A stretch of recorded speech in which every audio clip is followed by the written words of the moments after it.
जरा सोचो, एक गैंगस्टर बुराई का रास्ता छोड़कर कमजोर लोगों की मदद करने निकल पड़े। मेरा नाम है विशाल, अनोखी फिल्म्स में आपका स्वागत है और चलिए सुनते हैं हमारी आज की कहानी। कहानी की शुरुआत पार्डो नाम के एक आदमी से होती है जो हर रोज चर्च जाया करता था। पर एक दिन चर्च पहुंचकर उसने देखा कि एक काफी डरा हुआ आदमी किसी चीज को एक फ्लावर पॉट में छुपा रहा था।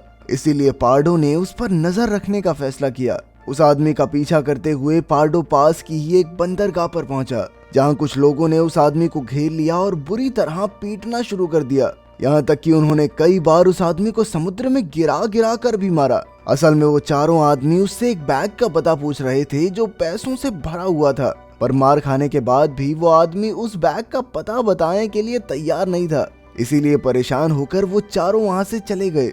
इसके बाद पार्डो ने उस आदमी की मदद करने का फैसला किया और जब वो उसके पास पहुंचा तो उस आदमी ने अपना नाम ऑगस्टिन बताया और फिर उसने पार्डो से मदद मांगते हुए कहा कि भाई मुझे मेरी दोस्त एंटोनिया के घर पर छोड़ दे। जैसे ही वो एंटोनिया के घर पहुंचे तो उसने ऑगस्टिन की हालत देखकर अपने बेटे को वहां से जाने को कहा। असल में एंटोनिया का बेटा काफी ज्यादा बीमार था और उन्हें उसके इलाज के लिए काफी सारे पैसे चाहिए थे। पर साथ ही एंटोनिया को डर भी था कि कहीं कोई ऑगस्टिन का पीछा करते हुए उनके घर तक ना आ जाए। इस सब के बाद पार्डो ने ऑगस्टिन से उसकी चर्च में मांगी हुई ख्वाहिश के बारे में पूछा, जिस पर उसने बताया कि वो तो सिर्फ यही चाहता था कि वो लोग उसे पीट पाट के अकेला छोड़ दें ताकि वो शांति से अपना काम कर सके। ये सुनने के बाद पार्डो चुपचाप अपने घर चला गया, जहां उसने हर बार की तरह अपना एक खास खेल खेला, जिसमें वो अपनी बंदूक में सिर्फ एक गोली डालकर उसे अपने सर पर रखकर चलाता था। उसका मानना था कि जब तक वो जिंदा रहेगा तब तक उसके पास अपनी गलतियों को सुधारने का मौका है और जिस दिन वो मारा गया तो सोच लेगा कि उसके पापों का घड़ा भर चुका था। कुछ दिनों बाद पार्डो उन्हीं चारों आदमियों से मिलने पहुंचा जिन्होंने ऑगस्टिन पर हमला किया था। ऑगस्टिन भी छुप कर ये सब देख रहा था। फिर अचानक से पार्डो उन चारों आदमियों के साथ लड़ने लगा, लेकिन पार्डो ने अपने हाथ में एक छोटा सा चाकू छुपाया हुआ था, जिसकी मदद से उसने बड़ी आसानी से उन सबको मार डाला। उन सबको मारने के बाद पार्डो ने उनका सारा सामान लेकर चर्च में दे दिया। फिर वो एंटोनिया के घर जाने के लिए निकला, पर रास्ते में उसकी नजर कुछ हथियार बंद आदमियों पर पड़ी, जिन्हें देखते ही पार्डो चौकन्ना हो गया। पर उन आदमियों को पार्डो के वहां होने से कोई फर्क नहीं पड़ता था, क्योंकि वो उसे ढूंढ ही नहीं रहे थे, क्योंकि उन सब का मकसद तो कुछ और ही था। जब वो एंटोनिया के घर पहुंचा तो ऑगस्टिन ने उससे मदद मांगी। असल में जो बैग ऑगस्टिन ने छिपाया था वो एक बहुत बड़े ड्रग डीलर का था। पार्डो इस काम के लिए तैयार तो हो गया, पर उसकी एक शर्त थी कि बैग उसके असली मालिक के पास वापस जाएगा, जिसके लिए ऑगस्टिन तुरंत मान गया। हमलावरों से बचाने के लिए पार्डो ऑगस्टिन और एंटोनिया को बीच पर बनी एक गुफा में लेकर गया। इसके बाद वो अकेला ही उस गैंग के अड्डे पर पहुंचा, जहां उसने उनका बैग वापस करने के बदले एक शर्त रखी, जिसके मुताबिक बैग वापस मिलते ही उनकी पूरी गैंग को वो शहर छोड़ना होगा। उस गैंग के लीडर को पार्डो की बात पर विश्वास नहीं था, इसलिए वो पहले बैग देखना चाहता था। इस पर पार्डो कहने लगा कि मैं पागल थोड़ी हूँ कि बैग यहाँ पे लेके आऊंगा, छुपाया हुआ है मैंने एक चर्च के अंदर। इसके बाद उस गैंग का लीडर पैट्रिया अपने आदमियों के साथ उस चर्च में पहुंचा, लेकिन काफी देर तक ढूंढने के बाद भी उसे बैग नहीं मिला। पैट्रिया को इस बात से बहुत गुस्सा आया और उसने अपने आदमियों को फोन करके पार्डो को जान से मारने को कहा। पर इससे पहले कि वो लोग कुछ कर पाते, पार्डो ने ही उनके ऊपर हमला कर दिया, जिसके बाद पार्डो और पैट्रिया के आदमियों के बीच एक लड़ाई शुरू हो गई।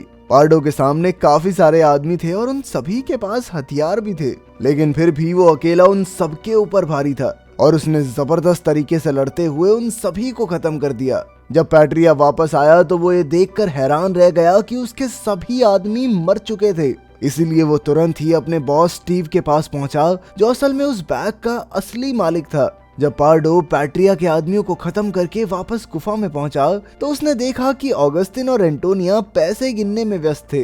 पहले तो उसे अपनी आंखों पर भरोसा ही नहीं हुआ, लेकिन जल्द ही वो समझ गया कि ऑगस्टिन ने बैग वापस से चुरा लिया था ताकि वो एंटोनिया के बेटे का इलाज करवा सके। लेकिन फिर भी पार्डो उस बैग को वापस करना चाहता था और एंटोनिया की लाख कोशिशों के बाद भी उसने उनकी एक ना सुनी। लेकिन जब वो बैग को लेकर पैट्रिया के पास जा रहा था तो रास्ते में उसका मन बदलने लगा, जिसके बाद उसने अपनी गाड़ी को सड़क के किनारे पर रोक दिया। अपनी पत्नी के साथ बिताए हुए कुछ खूबसूरत लम्हों को याद करने के बाद उसने वापस जाकर सारे पैसे ऑगस्टिन और एंटोनिया को दे दिए और फिर एक बार फिर से उसने गुफा में ही अपना वो खास खेल खेला।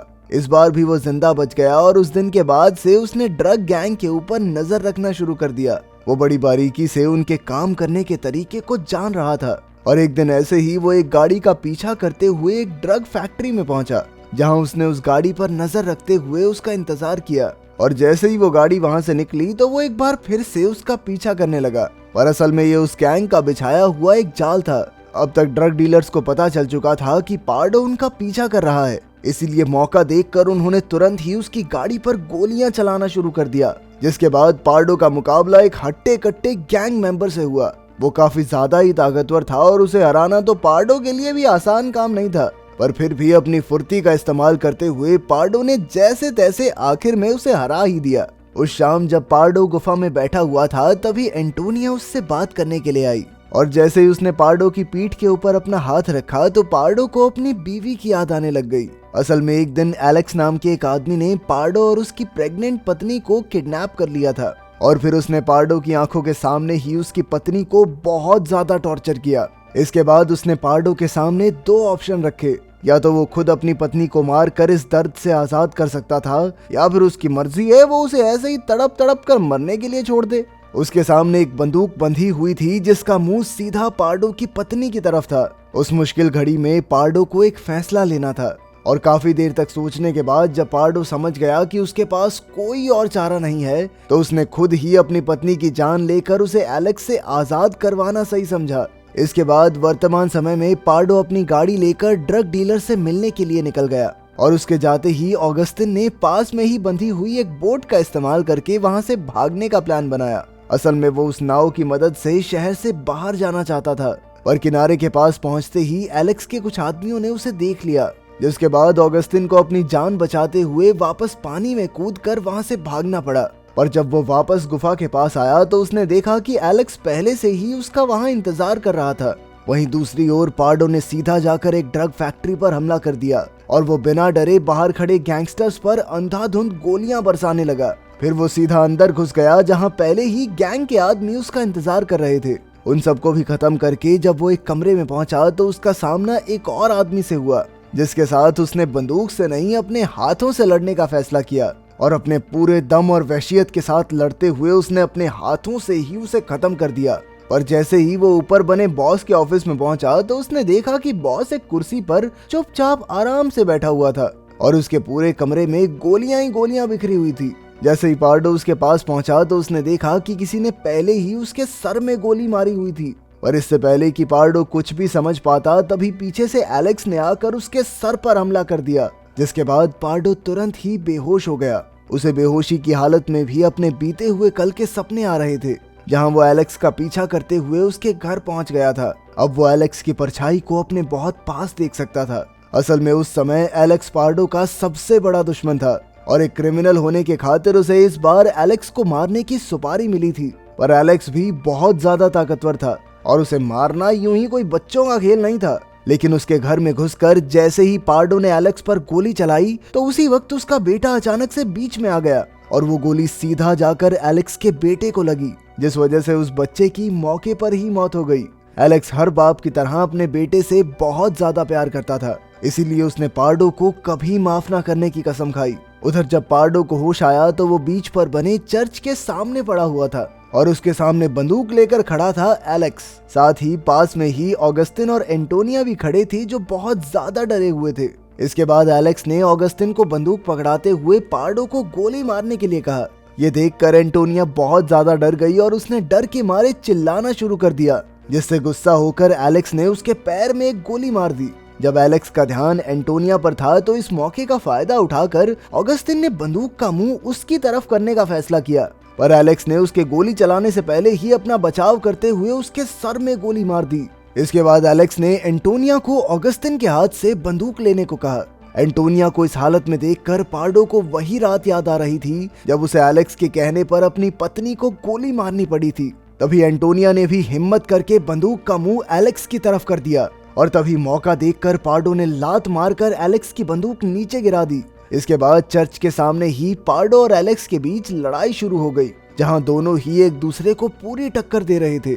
एलेक्स भी पार्डो की तरह अच्छे से लड़ना जानता था, इसीलिए उसे हरा पाना पार्डो के लिए आसान नहीं था। पर थोड़ी देर तक ऐसे ही लड़ने के बाद आखिरकार पार्डो ने एलेक्स को हरा दिया। हालांकि एलेक्स अभी भी जिंदा था, पर वो कुछ भी करने की हालत में नहीं था। लेकिन पार्डो ने अपनी पत्नी के कातिल को ना मारते हुए उसे जिंदा छोड़ने का फैसला किया और अब वो चाहता था कि एलेक्स भी जुर्म की दुनिया को छोड़कर उसी की तरह इंसाफ के लिए लड़े। उसने एलेक्स को समझाया कि उसकी मौत के बाद वो अपने बेटे से एक बार फिर से मिल पाएगा, लेकिन तब तक उसे भी पार्डो की ही तरह जुर्म की दुनिया को छोड़कर एक अच्छी जिंदगी जीनी चाहिए। अगर वीडियो पसंद आई तो लाइक कर देना, चैनल को सब्सक्राइब कर देना। मिलते हैं अगली वीडियो में।